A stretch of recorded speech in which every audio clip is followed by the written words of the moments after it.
Il professor Davide Arecco, che insegna storia della scienza e della tecnica nell'età dell'illuminismo presso l'Università di Genova, questa sera ci parlerà di Eulero a Genova, scienze matematiche e cultura dei lumi nella Liguria 7-800esca, analizzando e riprendendo un carteggio trascritto e già analizzato da Calogero Farinella, un carteggio tra il matematico genovese di fine Settecento Francesco Pezzi e un suo collega veronese Anton Maria Lorgna.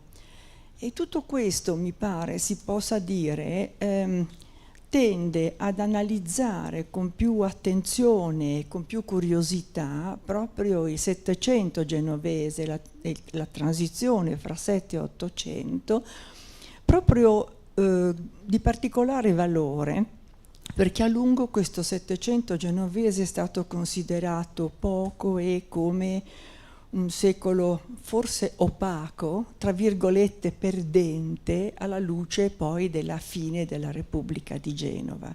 E invece, nonostante questo problema politico, istituzionale, statuale, il Settecento presenta degli aspetti di grande interesse e di grande curiosità, e credo che questa sera ci illuminerà proprio su alcuni aspetti scientifici di questo secolo. Grazie.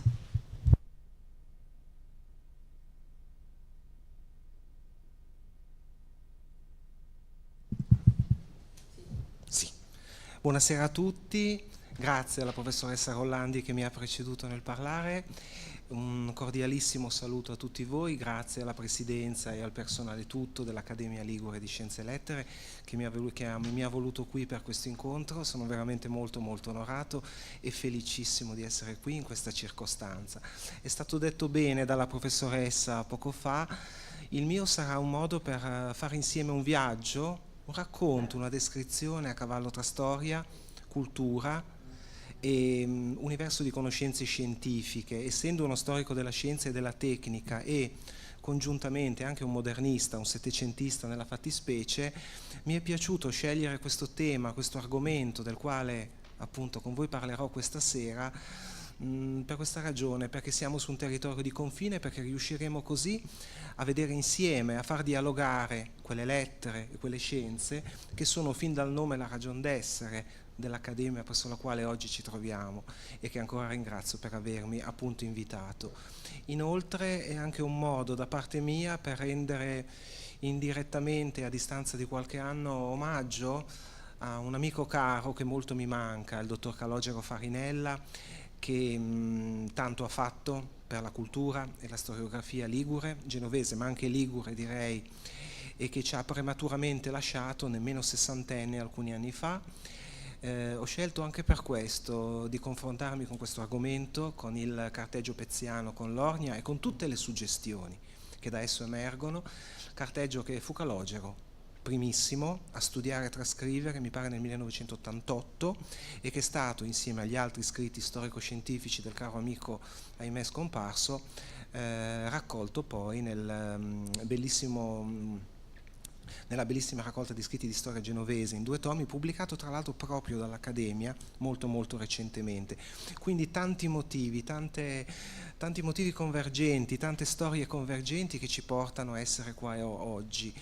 E anche poi, come diceva giustamente la professoressa, un tentativo, un modo anche per interrogarci su quello che fu il XVIII secolo a Genova, relativamente a quelle scienze che anche con molta fatica cercarono di albergare qua a Genova, e un modo appunto per vedere in ogni caso fermenti culturali che, sia pure a fatica, vi erano e che cercarono di farsi strada in quel secolo difficile che vede, ai noi, come sappiamo, la fine della Repubblica Aristocratica Ligure nel 1797 e l'inizio di tutta una nuova stagione durante appunto anche l'età napoleonica.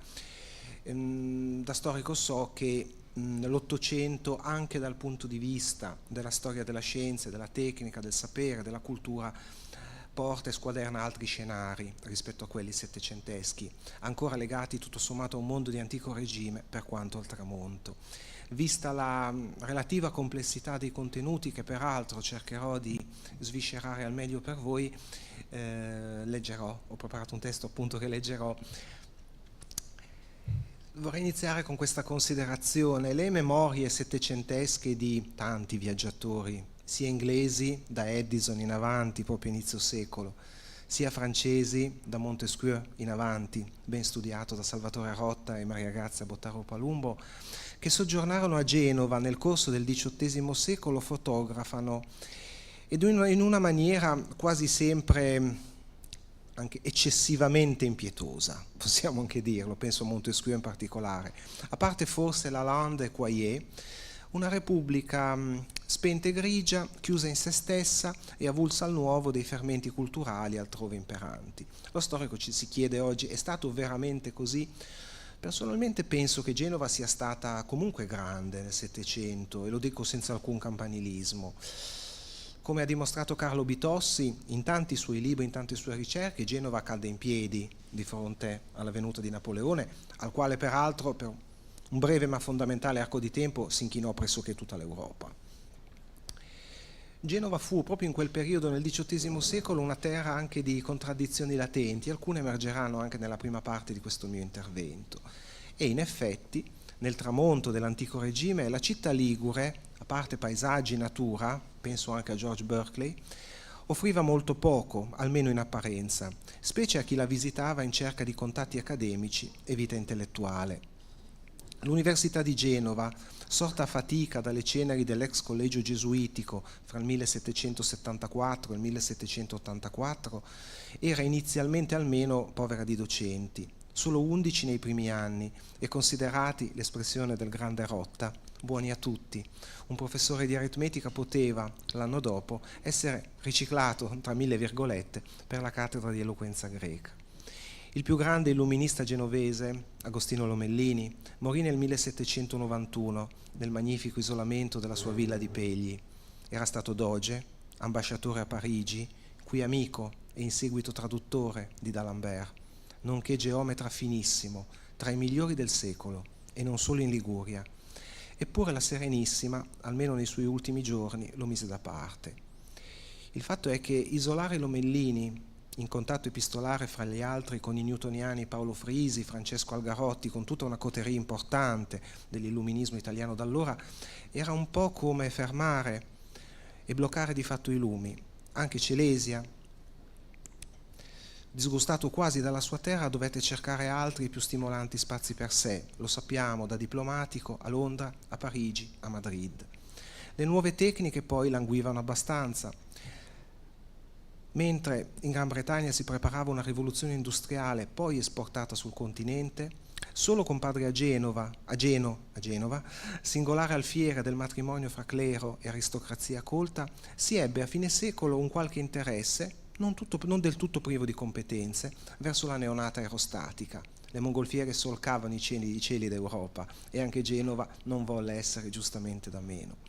Intorno però quasi null'altro, in un triste vuoto dalle voci flebili e un po' sparute, per quanto abbastanza battagliere. I luoghi della fisica, espressione farinelliana, non erano deserti, ma abitati nel cuore della Repubblica di San Giorgio da forse pochi studiosi, ma davvero validi, di gran livello. Sempre Lomellini cercò di introdurre i parafulmini frankliniani a Villa Rostand.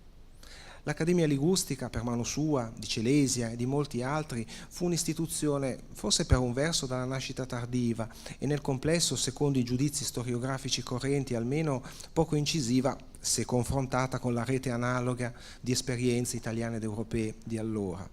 Vi si coltivavano, in base ai criteri della classica erudizione tardo-barocca, in particolare storia e lettere. La nuova cultura enciclopedica peraltro non attecchì mai sino in fondo. Lomellini stesso non riuscì a creare attorno a sé una scuola, né Celesia né Ageno. Gli stampatori tuttavia non mancavano. Essi producevano soprattutto nel Settecento, a partire da inizio secolo, testi teologici e devoti, legati ancora, pensiamo per esempio allo Scionico, alla controversistica post-tridentina, alla metafisica scolastica, alla filosofia morale, a tutta quella letteratura di orientamento, potremmo dire, tradizionalista, di cui oggi poco si parla, ma che all'epoca evidentemente anche sul piano tipografico era ancora percepita come importante, è un dato sul quale lo storico deve a mio avviso riflettere. Secondo Rotta, uno dei miei maestri, il vero problema a Genova era l'assenza di un autentico, profondo legame tra potere e cultura, di un dialogo vero e sentito tra politica da una parte e scienza dall'altra. Lomellini in effetti lo pagò sulla propria pelle. Lui che pure era stato doge e anche uomo di Stato, oltre che uomo di scienza. L'Accademia non mancava certo di idee e progetti che guardavano agli illuministi francesi, ai newtoniani anglo-britannici, all'America di Franklin, i parafulmini di cui abbiamo detto, e ai contatti europei di quest'ultimo. A mancare forse era la fiducia da parte delle istituzioni e dell'oligarchia senatoria di allora in quelle idee e in quei progetti. Tranne rari casi, Durazzo a parte, ma è un'eccezione macroscopica per importanza, non vi fu sempre un terreno solido sul quale il nuovo potesse poggiare e fare proseliti, innescando le altrove ben più presenti dinamiche del riformismo illuminato. Nonostante i tentativi accademici, che pure furono fatti e con grande generosità, Stato e sapere procedettero spesso su binari diversi, quando non separati.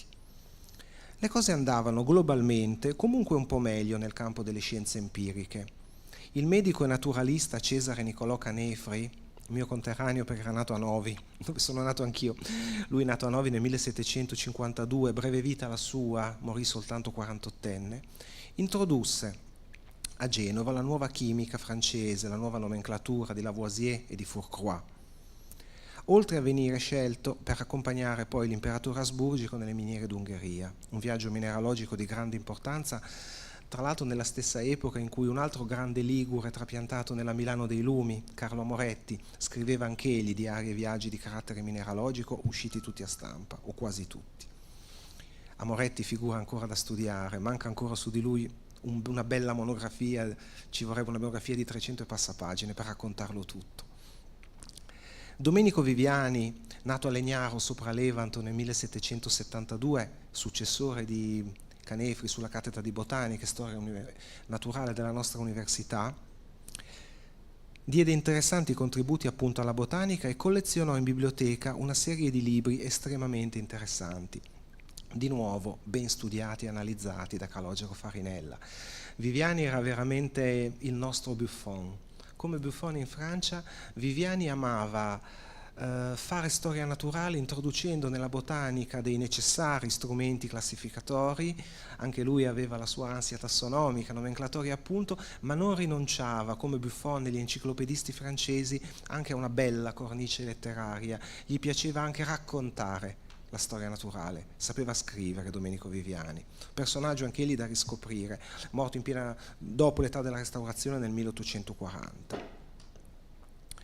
Nella prima metà dell'Ottocento, infine, Gian Antonio Mongiardini fu un valido esponente e della medicina e della clinica, oltre che del triennio giacobino in Italia. Ma si trattava almeno, secondo Rotta, di gocce nel mare. Diversamente d'altrove, dentro e fuori i confini italiani non vide forse mai la luce, almeno sino in fondo, una grande tradizione sistematica, culturale e scientifica. Si segnalarono alcuni casi luminosi, tanto luminosi quanto a volte ai loro isolati, che le talvolta sclerotiche istituzioni e strutture politico-sociali di allora però non riuscirono a valorizzare fino in fondo, oppure che ascoltavano di rado, un grosso peccato, detto dal punto di vista della storia culturale. Un'eccezione, e veniamo al cuore del nostro incontro odierno, fu quella di Francesco Pezzi, grande matematico genovese, il più grande di tutto il secolo, traduttore e continuatore di Eulero, il grande matematico elvetico che ho scelto anche per il titolo del mio intervento.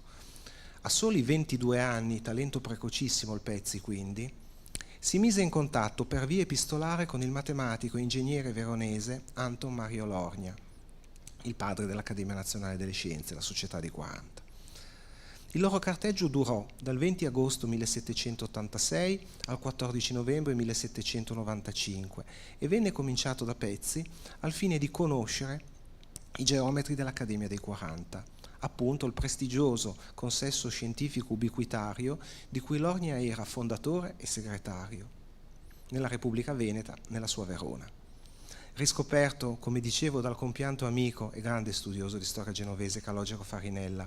Pezzi è davvero una figura centrale, anzi è la figura centrale, molto probabilmente, per ricostruire, e qui il cuore del mio discorso potrei dire, le relazioni scientifiche tra Genova da una parte e le città, la rete urbana dell'illuminismo scientifico italiano ed europeo dall'altra.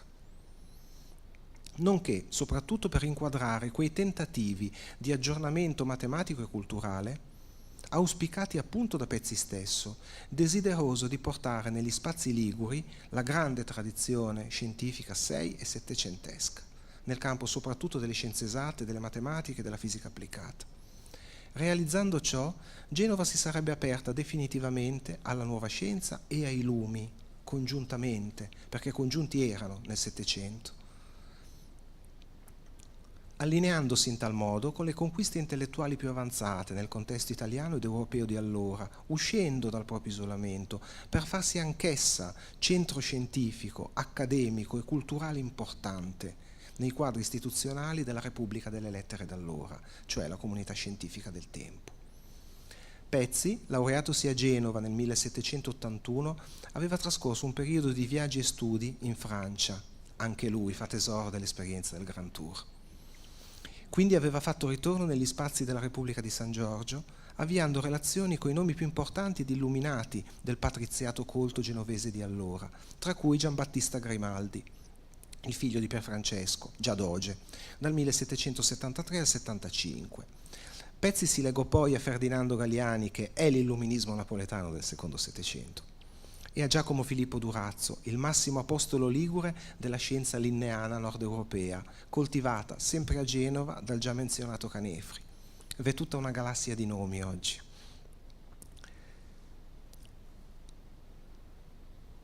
Nonché ai fratelli Serra.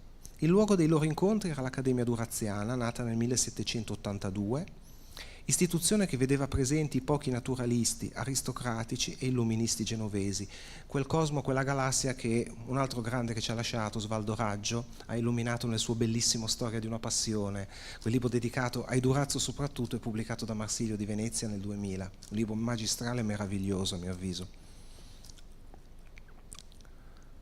Lettore e seguace dell'Encyclopédie, nemico del mesmerismo, allora così di moda a Parigi, ammiratore dei francesi Bailly e Lavoisier, membro dell'Accademia delle Scienze di Bologna dal 1789, Pezzi venne nominato da Lorgna socio dei 40 nel 1802, quindi all'alba del nuovo secolo, nonché collaboratore delle Memorie di Matematica e Fisica, il periodico dei 40 appunto. Pezzi fu aggregato da Lorgna ai 40 insieme al viaggiatore tecnico ligure Carlo Amoretti, l'abbiamo nominato prima, nativo di Oneglia, e a Tommaso Valperga di Caluso, al matematico e poeta Lorenzo Mascheroni, a Francesco Soave, seguace di Condillac all'Università di Parma, nonché al galileiano Giuseppe Toaldo, il massimo sostenitore e diffusore di Franklin nel nord-est italiano di fine Settecento, il Lomellini padovano potremmo dire, nonché storico del galileismo fiorentino. Nelle 38 lettere di Pezzi a Lorgna, non sono poche, oggi conservate nella Biblioteca Civica di Verona, si parla quasi solo di calcolo infinitesimale, newtoniano ma scritto con la notazione leibniziana, e di fisica matematica. Troneggiano pertanto le scienze esatte e le loro applicazioni pratico-concrete, specie in campo idraulico e costruttivo, è la grande visione della scienza dei lumi a fine Settecento. Molti sono i maestri e colleghi, questo mi è piaciuto appunto evidenziare con questo tipo di intervento, di cui Pezzi scrive a Lorgna.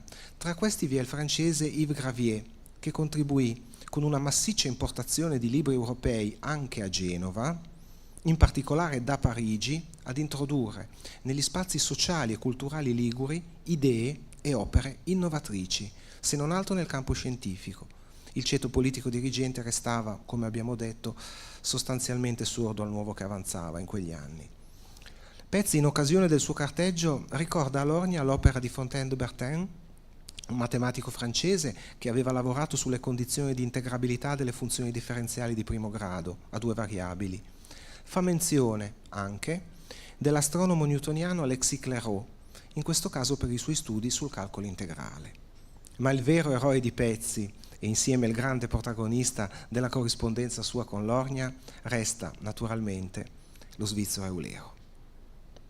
Anche teologo e botanico, punto di riferimento per la Repubblica dei Matematici europea del secolo XVIII, con le sue Institutionis Calculi Differentialis e con le sue memorie scientifiche, nel frattempo edite sui memoir dell'Accademia delle Scienze di Berlino, riformata da Federico II di Prussia in direzione illuministico-newtoniana a partire dagli anni 50, chiamando presso di sé, lo sappiamo, Voltaire, Maupertuis, Diderot, Lametrie, il nostro Algarotti e appunto lo stesso Eulero, fra i molti altri. Fisico e astronomo di Basilea, oltre che grandissimo matematico, lo svizzero Eulero giunse in Prussia a Berlino già celebre. Nel 1736 si era segnalato per le sue ricerche su poligoni e poliedri convessi, ponendo le basi per la nascita della moderna topologia. Era davvero un pioniere gigantesco. Pezzi capì subito che era ad Eulero che doveva rivolgersi. Eulero era la matematica, Eulero era il nuovo della scienza, un'occasione da non perdere anche sul piano dei contatti accademici. Inoltre, a lungo corrispondente di Christian Goldbach, nella capitale russa Eulero aveva coordinato il lavoro degli allievi matematici e membri dell'Accademia delle Scienze di San Pietroburgo, su tutti Anders Lexes e Nicolas Fuss, nonché fornito fondamentali contributi alla cartografia imperiale e, quindi, allo studio delle funzioni trigonometriche di seno e coseno. Maestro di tutti i matematici dell'età dei lumi, come avrebbe in seguito ricordato Laplace, Eulero arrivò nel 1741 a Berlino, dove trascorse 25 anni. Ebbe anche l'opportunità di conoscere Bach e fare da tutore alla principessa di Anhalt-Dessau, scrivendo a lei oltre 200 missive. Sono le famose Lettre en Princesse d'Allemagne, stampate tra il 1768 e il 72. In merito alla cultura scientifica e non solo. Il libro attesta, ancora oggi, bellissimo da leggere, le notevoli doti di divulgatore di Eulero, un'esigenza questa della divulgazione ben presente anche a Pezzi, e testimonia le sue vive quanto fervide credenze religiose. A queste ultime lo stesso Pezzi non rimase indifferente, consapevole che introdurre a Genova la scienza euleriana era, anche e soprattutto, un modo per aprire il ceto colto ligure alla cultura dei lumi moderati, vivissima allora in Gran Bretagna, Regno prussiano e spazi austriaci. C'era anche quindi una strategia pezziana nel suo porsi in contatto con l'Ornia e nel guardare Eulero continuando nell'opera. In area tedesca, l'uomo di scienza elvetico cominciò a pubblicare sugli Acte Eruditorum, editi a Lipsia, con articoli sul magnetismo, apparsi tra il 1744 e il 1755. Nell'attuale Germania, Eulero si dedicò con competenze e rigore impressionanti, davvero instancabile e versatile, ancora oggi ci chiediamo come abbia potuto scrivere tutto ciò che ha scritto, ad ogni ramo dello scibile, un vero enciclopedista del Settecento. Nella Solutio Problematis ad Geometriam Situs Pertinentis del 1741 studiò, impiegando come base Fermat, punto di partenza anche per le sue ricerche sul calcolo delle variazioni, il cerchio, la retta e gli angoli. Nell'ambito della geometria analitica e dell'algebra, poi oggetto di una specifica pubblicazione a Lipsia nel 1770, Eulero si occupò dottamente e per esteso di equazioni in grado di descrivere cono, cilindro e diverse superfici di rotazione, con una particolare predilezione verso le curve, coniche e sinusoide, da lui classificate in dettaglio e sistematicamente, un'urgenza anche condivisa da Pezzi. Con pochi e persino semplici teoremi geometrici, egli dimostrò inoltre l'allineamento nel triangolo del baricentro, del circocentro e dell'ortocentro. Nella Dissertatio de Magnete del 1743, oltre a esaminare e la bussola e le coordinate polari, Eulero diede importanti contributi alla neonata geodesia newtoniana europea. Presso la corte prussiana, tuttavia, Eulero portò avanti nella fattispecie gli sviluppi dell'analisi complessa, la quale deve storicamente soprattutto a lui la propria crescita. Nel dominio del calcolo infinitesimale, Eulero si consacrò a limiti, logaritmi, quantità negative composte, arcotangenti, serie armoniche, prendendo le mosse nella teoria musicale da padre Mersenne, l'Harmonie universelle del 1636.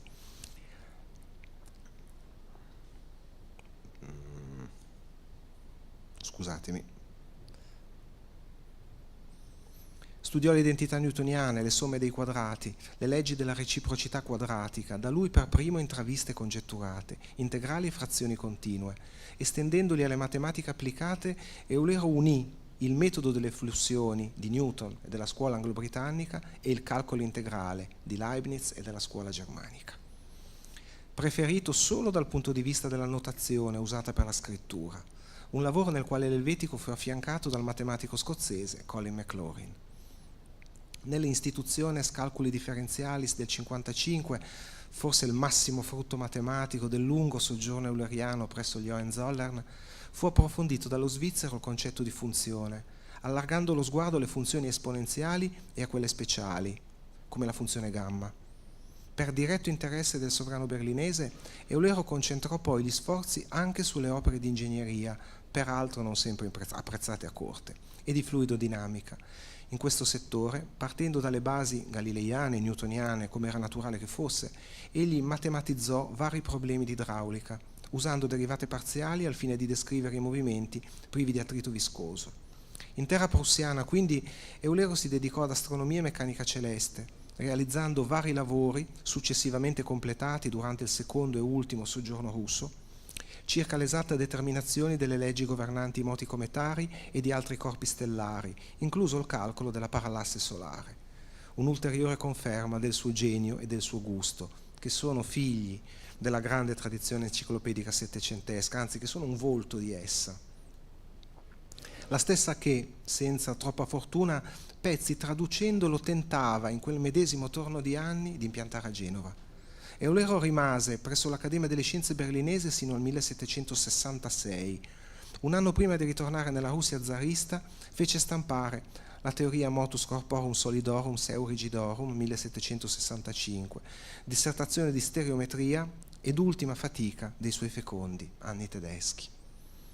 Alla Berlino di Eulero e del grande Federico rimanda anche un'altra figura di matematico e viaggiatore citato proprio nelle lettere pezziane, il toscano Gerolamo Lucchesini, nella capitale prussiana a partire dal 1778, una massima autorità nel mondo culturale tedesco.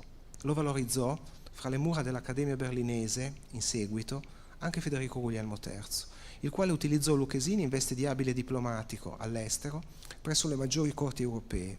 Prima di spegnersi a Firenze nel 1825, il matematico e diplomatico toscano scrisse alcuni purtroppo dimenticati libri scientifici e tra il 1787 e l'88 soggiornò proprio qui, nella nostra Genova. Un viaggio del quale non si sa oggi molto e su cui sono ben guardare scarsissime le fonti, non aiutano nemmeno a fonti manoscritte e avvisi genovesi di quegli anni. Prima della morte Lucchesini pensò inoltre a pubblicare un'edizione critica dei frammenti matematici di Diofanto, progetto accarezzato a Parigi pure da Lagrange. Quest'ultimo, prima di trasferirsi anche lui nella Berlino federiciana nel 1766 e proprio al posto di Eulero, ritornato in Russia a San Pietroburgo, si era formato sui testi matematici dei Bernoulli, presenti tra l'altro anche fra le letture di Pezzi a Genova e a Parigi, ed era stato tra i fondatori nel 1759 del primo nucleo della futura Accademia delle Scienze di Torino, poi riconosciuta nel 1783 da Vittorio Amedeo III di Savoia, negli anni in cui la cultura scientifica piemontese si apriva al verbo dei lumi e, mediante Condorcet, all'utopia neobaconiana della Nuova Atlantide. Assieme proprio a Condorcet e ad D'Alembert, anzi prima di loro, Eulero fu eletto socio corrispondente della Società Subalpina, Scientifica Subalpina. Nel periodo in cui Pezzi faceva tesoro degli insegnamenti matematici di Eulero, come di tutti loro, come di tutti i personaggi di cui vi sto raccontando, Lorgna, anche scrivendo al Tiraboschi l'anno del 1780, si era da poco messo anche lui in contatto con il monarca subalpino per ottenerne la nomina cavaliere del Regno Sardo. Se ne trova un eco ancora nel carteggio del matematico ligure. Al mondo tedesco, con il quale venne in contatto Eulero, appartiene poi anche il matematico Carl Friedrich Hindenburg, del quale si parla nel carteggio Pezzi-Lorgna. Hindenburg fu il capostipite della cosiddetta scuola combinatoria tedesca e lo scopritore di nuove tecniche di calcolo, di estrema utilità per sviluppare e invertire le serie di Wallis e Newton, nonché al fine di studiare le probabilità, indagate nella Francia dei lumi da Diderot, D'Alembert e Condorcet. Un altro illustre matematico ricordato da Pezzi a Lornia è il newtoniano scozzese James Stirling, che, in quanto giacobita, era fuggito dal Regno Unito, a Venezia, per insegnarvi matematica. Fu Newton a farlo rimpatriare, senza conseguenze. Stirling aveva, d'altra parte, nei suoi primi lavori scientifici, commentato ed incrementato la matematica newtoniana e il calcolo nello specifico, riprendendo pure le ricerche precedenti sull'analisi del francese Brande-Moivre, altro collaboratore ed amico dello stesso Newton, studioso di trigonometria e teorie dei numeri, trasferitosi a Londra nel 1687 e qui sodale anche di Halley, nonché fellow della Royal Society dal 1697. Contemporaneo di de Moivre fu anche un altro matematico a cui si fa cenno nelle lettere di Pezzi a Lornia, il tedesco Walter Schirnaus, formatosi a Görlitz e all'Università di Leida, ove nel 1674 fece la conoscenza anche di Spinoza, del quale diventò sotto alcuni aspetti un cauto e attento discepolo, eccellente algebrista, apprezzato e dai matematici e dai filosofi naturali olandesi. Schirnaus viaggiò in Inghilterra e qui, nella capitale inglese, si vide con Oldenburg, segretario a Londra della Royal Society e principale referente all'interno di essa di Newton, e soprattutto con il matematico ed agente librario newtoniano sul continente, John Collins. I due discussero a lungo di calcolo aritmetico ed equazioni algebriche. Grazie a Oldenburg, nel 1675, Schirnaus fu a Parigi, ove incontrò Huygens e Leibniz. In Francia si appassionò al cartesianesimo e cominciò a studiare le curve algebriche, entrando anche in polemica con il newtoniano elvetico Fazio de Duillet tra il 1687 e l'89, appena prima che quest'ultimo si trasferisse nell'Inghilterra di Newton. Altri scienziati, di cui recano traccia le missive pezziane a Lornia, sono Joseph Cousin, fisico e docente al Collège de France, poi imprigionato per le sue posizioni moderate durante il terrore, e il barnabita milanese Francesco Maria Franceschinis, che a Roma fece studi approfonditi di matematica, apprezzato anche per questo dal cardinale Gerdil. Al mondo della cultura lombarda settecentesca rinvia anche il riferimento di Pezzi allo stampatore libraio di Milano Giuseppe Galeazzi, editore d'almanacchi e soprattutto di libri scientifici e illuministici. Proprio per i tipi di Galeazzi, nel 1801 apparve tra l'altro Il viaggio da Milano ai Tre Laghi a Morettiano, capolavoro e della letteratura di viaggio e della ricerca mineralogica settecentesca. Mi viene in mente Salvatore Rotta quando nella sala di lettura della ex biblioteca universitaria, che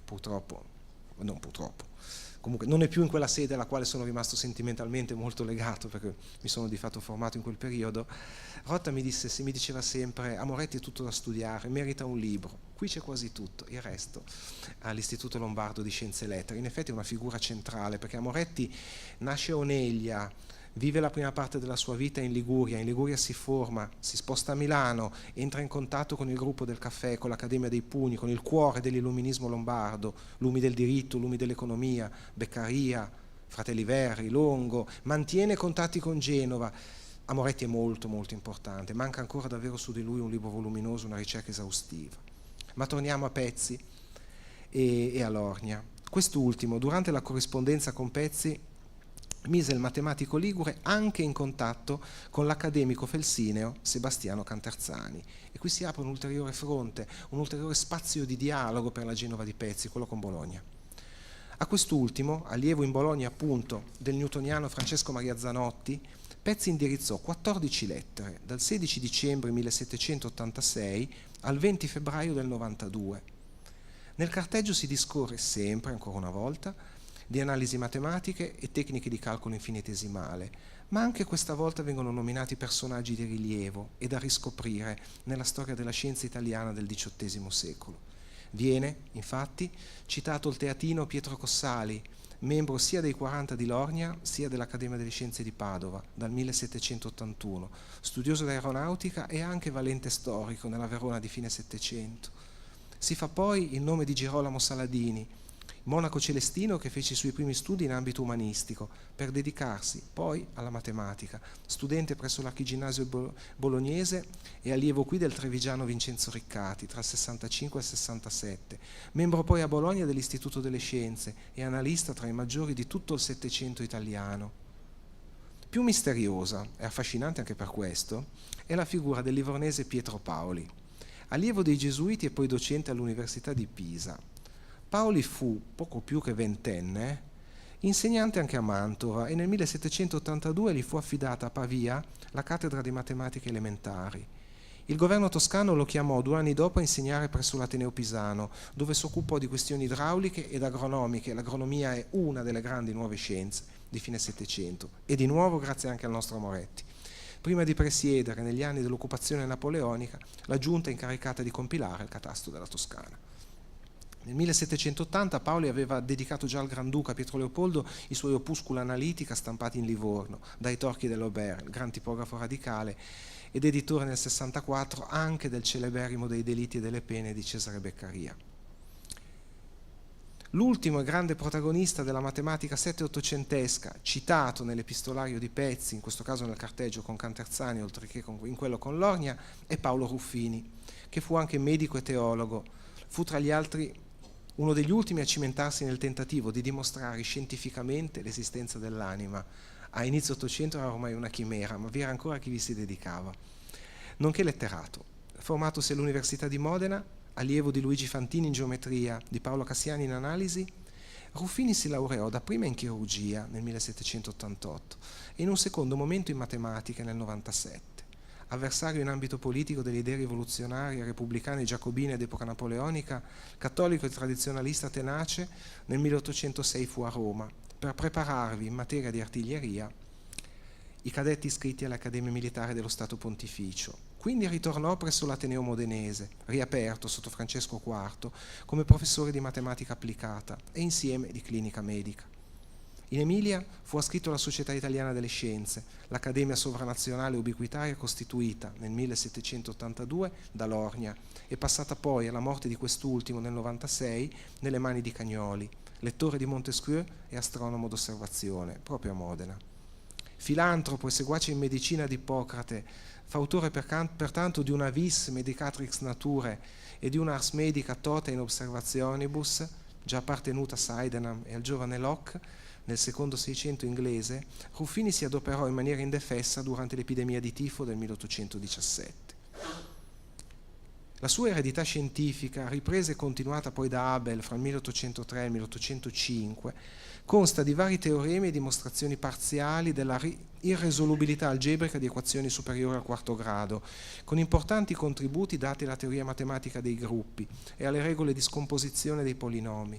Ruffini affrontò, e di tutto ciò reca traccia anche il carteggio pezziano, sistemi di algoritmi per la divisione in variabili dei binomi di primo grado, utili per trovare in tale modo il quoziente ed il resto, il famoso resto che è rimasto associato al nome di Ruffini anche nei libri di scuola.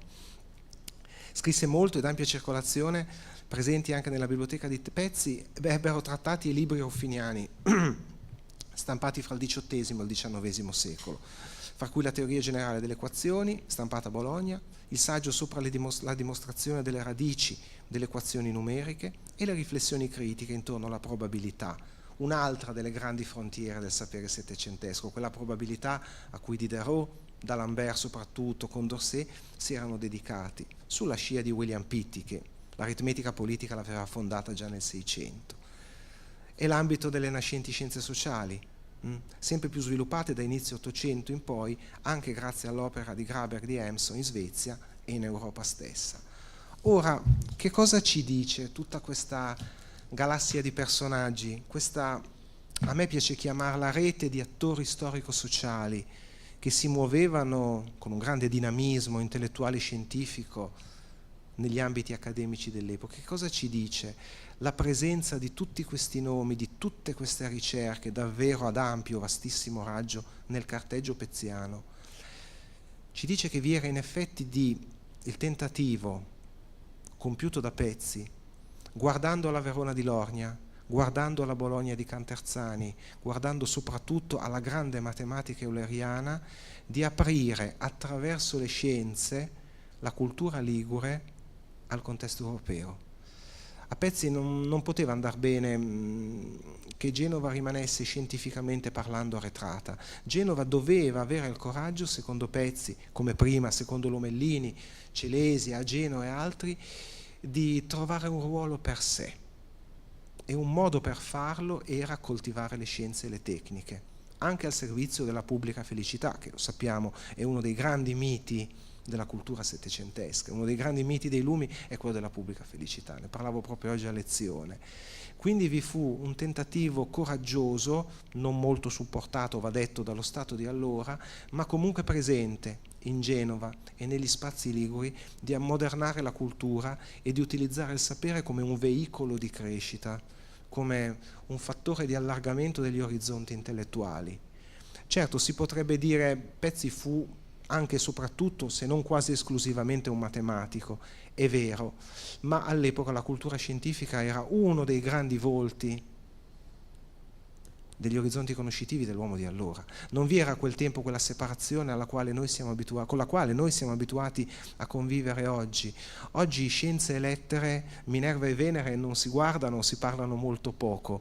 All'epoca, e Francesco Pezzi vive proprio l'ultimo scorcio di quella grande esaltante stagione che anche a Rota tanto piaceva, vi era ancora in quegli intellettuali, in quegli enciclopedisti, in quegli uomini di cultura la capacità di far convivere le scienze e le lettere. Anche per questo ho scelto questo tema, per parlarne a voi oggi in questo contesto, e ancora vi ringrazio.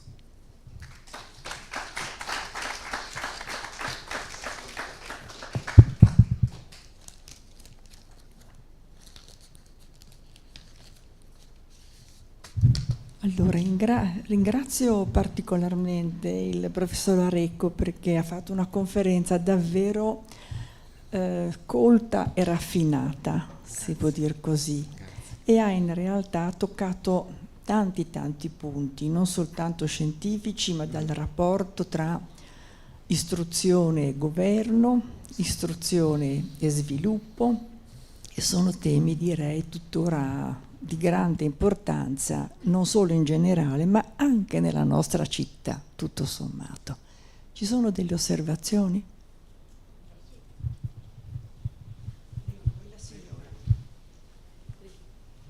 Grazie, mi chiamo Zani, sono un fisico e come vengo dall'industria ho lavorato con l'elettricità tutta la vita, tuttora. Quindi ho selezionato negli anni una raccolta di libri dell'elettricità risalente dal Settecento fino adesso.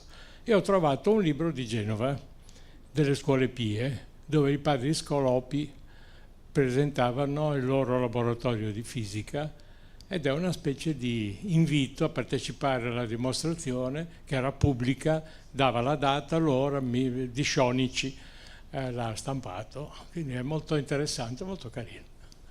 Anzi, volevo, se mi dà una mano, a metterlo nel giusto posizione, perché per me era quasi, io seguo solo il filone dell'elettricità, quindi mi sono andato a infilare dappertutto. Posso usare questo per rispondere, lieto di conoscerla, grazie del suo intervento. Beh, l'elettricità indubbiamente, insieme alla chimica di Lavoisier, alla botanica di Linneo e agli aerostati dei fratelli Montgolfier, è uno dei grandi volti della scienza e della tecnica settecentesche, è una delle facce del nuovo che avanza a tutti gli effetti.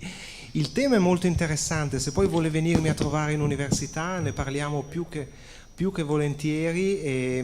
Mi sono occupato di scolopi piemontesi, monregalesi, Giambattista Beccaria, che è un po' il papà degli studi sui fluidi elettrici in Italia, e sarebbe molto interessante andare a cercare un asse Torino-Genova, Piemonte-Liguria.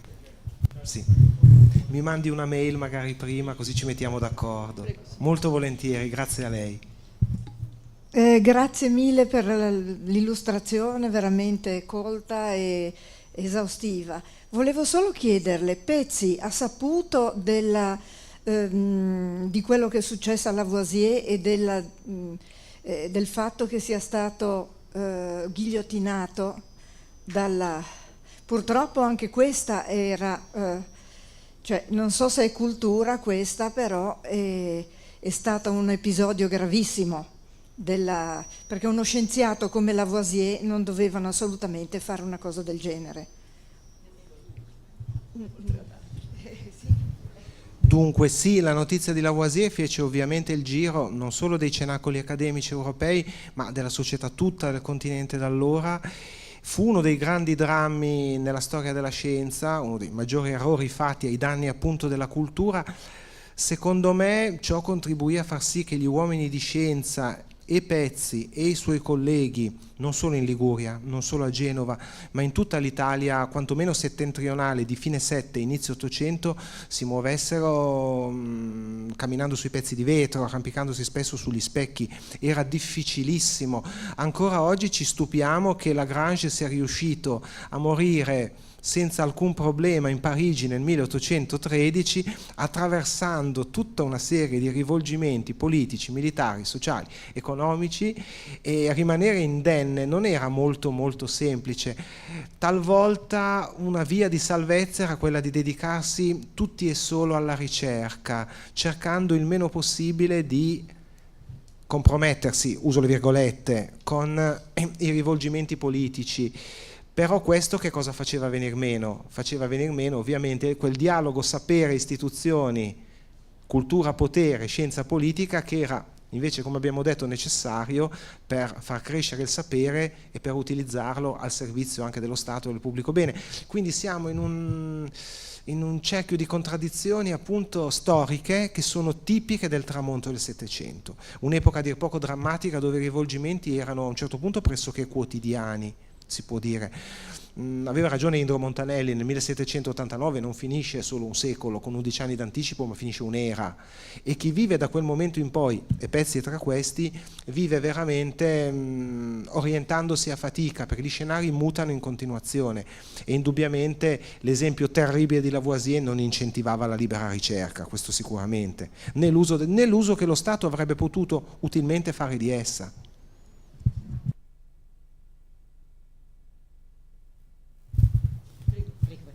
Ma a proposito del confronto Lavoisier-Lagrange, ma Lavoisier è stato ghigliottinato in quanto economista e uomo del Stato pubblico. Lavoisier era chimico nelle ore libere, ma fondamentalmente era un economista e un uomo di Stato. L'imputazione di aver approfittato della gestione delle imposte, quindi diciamo era più che un uomo che prendeva posizione nella sfera politica, era un uomo politico, sì, era uno scienziato, ma era un uomo politico a tutti gli effetti, insomma, quindi era in una posizione proprio di altissimo rischio, tant'è vero che sono state pubblicate anche delle monografie su Lavoisier economista, perché era anche un economista a tutti i titoli. Sì, giustissima la precisazione, è vero. Va anche detto che se si compromise, fu un uomo del suo tempo, dialogò con le istituzioni e le strutture politiche del suo tempo, quelle c'erano, e lui dialogava con quelle che c'erano, collaborava appunto con lo Stato francese, lo faceva anche per un senso di fedeltà appunto alle istituzioni. Le istituzioni in quel momento fino a un certo punto erano state appunto monarchiche e borboniche, e con quelle lui aveva collaborato, come tanti altri, va detto, che la testa magari non la persero. Erano, ripeto, sì, era un periodo molto complicato. Sul fatto che non fosse giustissimo l'intervento che lei ha fatto, mi permette anche di fare un'ulteriore osservazione, e la ringrazio per l'opportunità che mi offre. Non era uno scienziato di professione, di mestiere, però allora domandiamoci, era davvero un mestiere come lo intendiamo noi oggi, quello del scienziato? C'era lo scienziato? Sì e no. Cominciava a prefigurarsi la figura professionale dell'uomo di scienza, versato in una professione, colui che esercita un mestiere. Iniziava con l'età dei lumi, iniziava a presentarsi, però un consolidamento della figura storica dello scienziato sarebbe venuta poi solo dall'Ottocento inoltrato in poi. Il termine scientist, scienziato, lo ha coniato William Whewell nella Gran Bretagna dell'Ottocento, prima non c'era. Si diceva filosofo naturale, cioè uomo di cultura che si dedicava a tutti quei fenomeni che erano attinenti alla sfera naturale. Poi a fine Settecento si cominciò, sempre in Inghilterra, a parlare di man of science, man of letters, ma la figura del scientist, dello scienziato di professione, come oggi noi immaginiamo il medico, l'ingegnere, colui che esercita una professione, all'epoca non vi era ancora per come la intendiamo noi oggi. Quelli che noi vediamo come uomini di scienza, e questo è interessante storicamente, spesso erano e facevano anche altro. Newton stesso vedeva se stesso come un teologo che faceva l'uomo di scienza nei ritagli di tempo, così ha scritto di sé in alcune note manoscritte, che sono molto indicative, perché dobbiamo anche chiederci come quegli uomini rappresentavano se stessi, come si vedevano non necessariamente per come li vediamo noi oggi, con gli occhi retrospettivi figli di un sempre deleterio senno di poi. Anche questo è interessante. Indubbiamente Lavoisier visse e morì sul confine di un mondo e sulla nascita di un altro, appunto, e venne sì, certo, colpito per quel motivo, appunto. Grazie.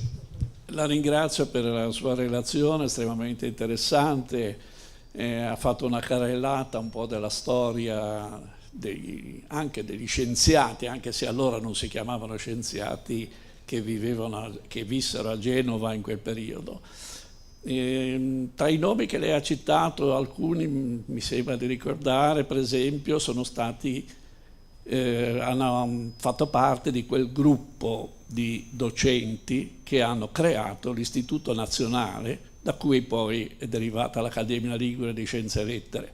Quando poi è arrivato Napoleone, poi cambiò nome, si chiamò Accademia Imperiale. Però grazie per aver citato tutti questi autori. Grazie. Grazie a lei, grazie a tutti voi. La cosa divertente anche, si può dire, e comunque interessante e utile, è vedere come in un carteggio di un grande tra i minori, perché Francesco Pezzi fu un grande tra i minori, alla fine c'è la grande cultura di tutta un'Europa scientifica, c'è la grande preparazione di un uomo che in uno spazio circoscritto sa guardare all'Europa. Ecco, questo è molto molto interessante, perché Pezzi era aggiornatissimo e il suo carteggio con l'Ornia dimostra e il suo aggiornamento e la sua voglia inesausta, inesauribile di continuare ad apprendere, di continuare a mettersi in gioco. E questo è molto molto interessante. Pare un carteggio minore, non lo è, perché come avete potuto ascoltare, in quel carteggio si parla di tutti i maggiori. Praticamente, indirettamente, quel carteggio è una sorta di saggio frammentato e frammentario di storia della scienza e di storia della matematica in particolare, vista da un punto di vista ligure genovese. Quindi c'è anche l'angolo visuale. Secondo me, se facciamo storia sociale, culturale, istituzionale, diciamo, del sapere, anche di un sapere specifico e tecnico come quello matematico, è davvero un carteggio favoloso. Di nuovo grazie a Calogero che ce l'ha fatto conoscere. Grazie a tutti voi. Mi scusi, posso dire, una piccolissima cosa, proprio perché lei ha parlato della rete europea di Pezzi, ma per esempio l'Accademia Duraziana, i Durazzo, Lomellini, per citare i più noti, ma come anche il movimento giansenista, che lei non ha stasera per motivi di contingenza non ha nominato, avevano comunque una grande rete europea, tant'è vero che erano informati, hanno formato delle biblioteche davvero di grandissimo livello. Non capisco perché fischi, ma sono io che chiedo scusa, è lontanissimo. Allora, a questo punto il problema qual è? Quello che lei ha detto, come mai delle personalità del gruppo dirigente, si dovrebbe dire oggi, di coloro che governano la Repubblica, qual è a suo parere il motivo o uno dei motivi per il quale queste sapienze, queste connessioni non si traducono poi in politica di governo? È una domanda tremenda, però penso che lei sia in grado di rispondere.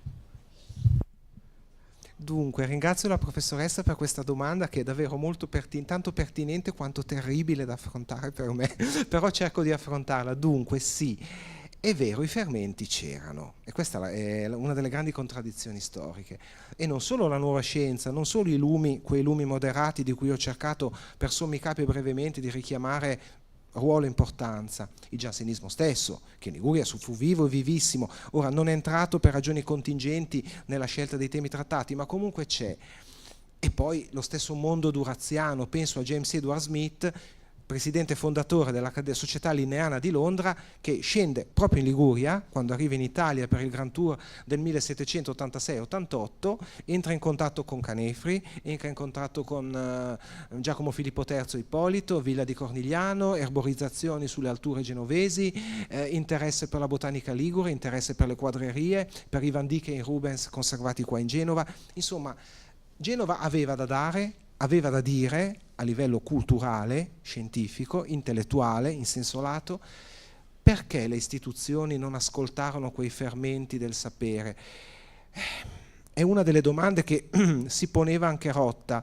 Secondo Salvatore Rotta la Repubblica era un po' troppo chiusa nel custodire gelosamente il proprio status di carattere economico-finanziario.